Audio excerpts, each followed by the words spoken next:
성도 여러분 안녕하십니까? 2025년 4월 5일 토요 새벽 말씀 함께 나누겠습니다. 함께 나누실 하나님 말씀은 누가복음 19장 11절에서 27절까지입니다. 본문은 예수님 예루살렘 입성 직전 주신 열문화 비유의 말씀입니다. 본문을 통해서 성도는 주님 오실 때까지 복음 전파의 사명을 감당해야 함과 사명에 충성된 자는 상급을 받게 됨에 대해서 묵상하겠습니다. 첫째 묵상할 내용은 성도는 주님 다시 오실 때까지 복음 전파의 사명을 감당해야 한다는 것입니다. 본문 11절에 보시면 그들이 이 말씀을 듣고 있을 때에 비유를 더하여 말씀하시니 이는 자기가 예루살렘에 가까이 오셨고 그들은 하나님의 나라가 당장에 나타날 줄로 생각함이더라 하였습니다. 예수님이 삭개오의 집에 계실 때에 이 비유의 말씀을 주셨습니다. 이 비유를 주신 이유는 본문에서 이는 자기가 예루살렘에 가까이 오셨고 그들은 하나님의 나라가 당장에 나타날 줄로 생각했기 때문이라고 했습니다. 당시 예수님을 쫓던 무리들은 예수님께서 정치적 메시아로서 예루살렘에 입성하실 줄 알았습니다.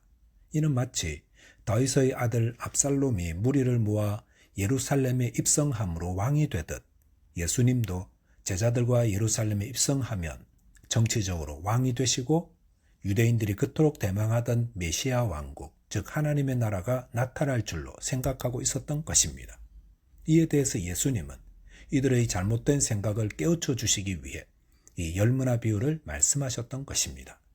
그런데 예수님이 예루살렘에 올라가서 고난을 받고 죽게 되며 부활케 되신다는 말씀을 이미 3번씩이나 하셨습니다. 그런데도 제자들은 다르게 오해하고 있었습니다. 3번씩이나 말씀하셨는데도 잘못 알았다는 것은 왜 그렇겠습니까? 그것은 제자들은 예수님이 왕이 되어 로마 군대를 쫓아내어 주시기를 간절히 바라고 있었기 때문이라 할 수 있습니다. 사람들은 자신이 듣고 싶은 것만 들으려 한다 하지 않습니까? 그렇기 때문에 예수님의 순환과 부활에 대한 하나님의 나라에 대한 것은 귀에도 들어오지 않았던 것입니다. 하나님 말씀을 들을 때에 우리는 어떻게 해야 하겠습니까? 우리 안에 있는 편견과 개인적인 욕망을 내려놓고 하나님 말씀을 받아들여 거룩한 변화를 이룰 수 있게 해달라고 간구해야 합니다. 본문 12절에 보시면 이르시되 어떤 귀인이 왕위를 받아가지고 오려고 먼 나라로 갈 때에 라고 하였습니다. 이것은 당시 로마 제국하에 왕족으로 태어난 어떤 자가 왕위를 받기 위해서는 로마에 가서 황제를 만나 제가를 받아야 했던 사실을 근거하고 있습니다. 그런데 여기서 어떤 귀인은 예수님을 의미합니다. 즉 이 비유에서 왕위를 받기 위해 먼 나라로 가는 귀인처럼 예수님도 왕위를 받기 위해 가셔야 한다는 것을 말하고 있습니다. 어디로 가셔야 합니까? 하나님 나라로 가셔야 하는 것입니다.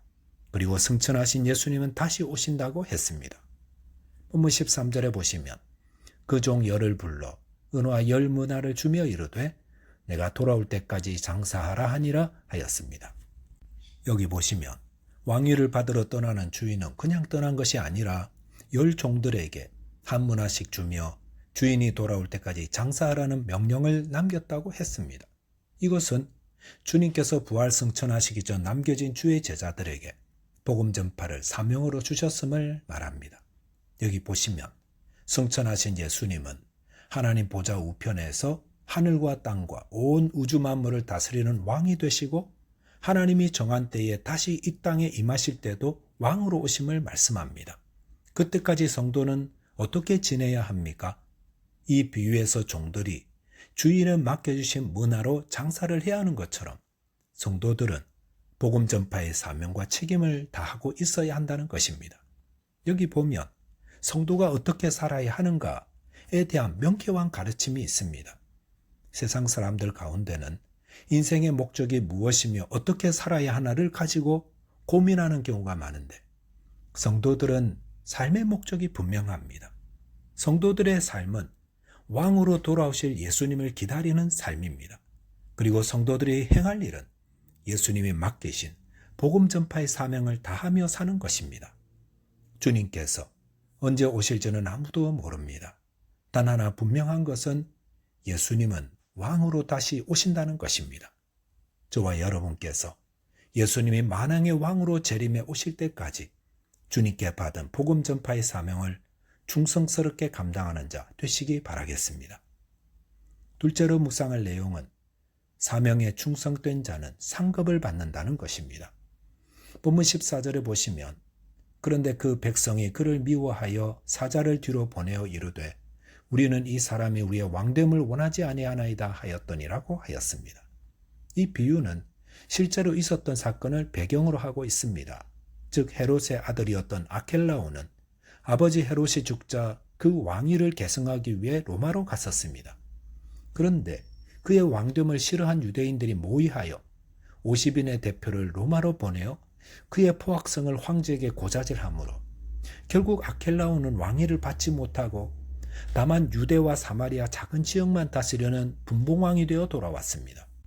그리고 그 보복 조치로 모의에 가담한 유대인 8,000명을 잔인하게 학살하였습니다. 본문 15절에 보시면 귀인이 왕위를 받아가지고 돌아와서 은화를 준 종들이 각각 어떻게 장사하였는지를 알고자 하여 그들을 부르니 라고 하였습니다.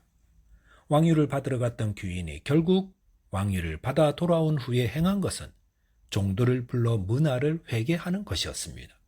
이것은 예수님께서 영광의 모습으로 재림하셨을 때에 우리에게 맡겨진 사명을 어떻게 감당했는지에 대해 반드시 회개하신다는 것을 말씀하십니다.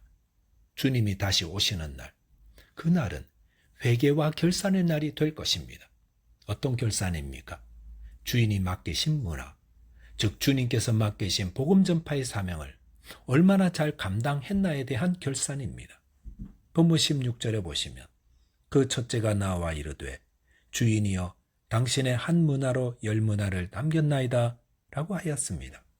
여기 보시면 한 문화로 10문화를 남긴 종이 당신의 한 문화라고 하였습니다. 이것은 자신에게 맡겨주신 문화가 어디까지나 주인의 것이라는 의미입니다. 그것은 그가 남긴 10문화 역시 주인의 은혜 때문이라는 겸손한 태도를 말합니다. 이것은 성도는 아무리 많은 결과를 남겼다 하더라도 이런 겸손함이 있어야 함을 말합니다. 본문 17절에 보시면 주인이 이르되 잘하였다 착한 종이여 네가 지극히 작은 것에 충성하였으니 10고을 권세를 차지하라 하고 라고 하였습니다. 겸손하며 성실하고 착한 종에게 주인은 지극히 작은 것에 충성하였다고 칭찬해 주었습니다. 성도는 주님이 맡기신 복음 전파의 사명을 하찮게 여기지 말고 충성해야 합니다. 그럴 때 주님께서 우리가 순종하고 노력한 결과에 비례하여 칭찬하고 보상해 주십니다. 본문 20절에 보시면 한 종이 주인에게 받은 한 문화를 수건에 싸들고 왔다 했습니다. 그러면서 그 이유를 본문 21절에 보시면 이는 당신이 엄한 사람인 것을 내가 무서워함이라 당신은 두지 않은 것을 취하고 심지 않은 것을 거두나이다 라고 하였습니다. 이 종은 왜 주인에게 받은 한 문화를 수건으로 싸둔 것입니까? 그는 주인을 엄한 사람으로 보아 무서워했다 했습니다. 즉 주인은 종들에게 문화를 맡겨 이익은 가져가고 손해는 종들에게 배상을 시키는 악한 자로 보았던 것입니다. 그런데 이 주인은 엄하고 악한 사람이 아니었습니다. 오히려 주인은 많이 남긴 종들에게는 그에 합당하게 많은 고을들을 맡을 권세를 상으로 주어 충분히 보상해 주었습니다. 결국 이 종의 변명은 자신의 게으름을 숨기기 위해 말을 꾸며내었던 것입니다. 본문 22절에 보시면 주인이 이르되 악한 종아 내가 네 말로 너를 심판하노니 너는 내가 두지 않은 것을 취하고 심지 않은 것을 거두는 엄한 사람인 줄로 알았느냐라고 했습니다. 주인이 맡긴 문화로 아무런 일도 하지 않은 종을 주인은 악한 종이라고 불렀습니다. 성도는 주님이 맡기신 사명을 소중히 여겨 충성하는 자입니다. 그리고 27절에 보시면 그리고 내가 왕됨을 원하지 아니하던 저 원수들을 이리로 끌어다가 내 앞에서 죽이라 하였느니라 하였습니다. 주인의 왕됨을 원치 않은 자에게 내려지는 벌은 죽임이었습니다. 복음을 거부하고 회방한 자들의 최후는 가장 무서운 사망의 형벌을 받습니다. 저와 여러분께서 주님이 맡겨주신 복음 전파를 위한 충성된 일꾼이 되어 주님이 주실 상과 복을 받아 누리는 자 되시기 바라겠습니다. 기도하겠습니다. 하나님 아버지, 왕 되신 주님을 찬송합니다. 저희가 이 땅에 살며 주님께서 저에게 맡기신 복음 전파의 사명을 충성스럽게 감당하되 열매 맺는 자 되게 해주시고 이를 통해 주님의 칭찬과 상급을 받아 누리는 자 되게 해 주옵소서. 예수 그리스도 이름으로 기도하옵나이다. 아멘. 오늘도 믿음 안에서 승리하는 하루 되시기 바라겠습니다. 감사합니다.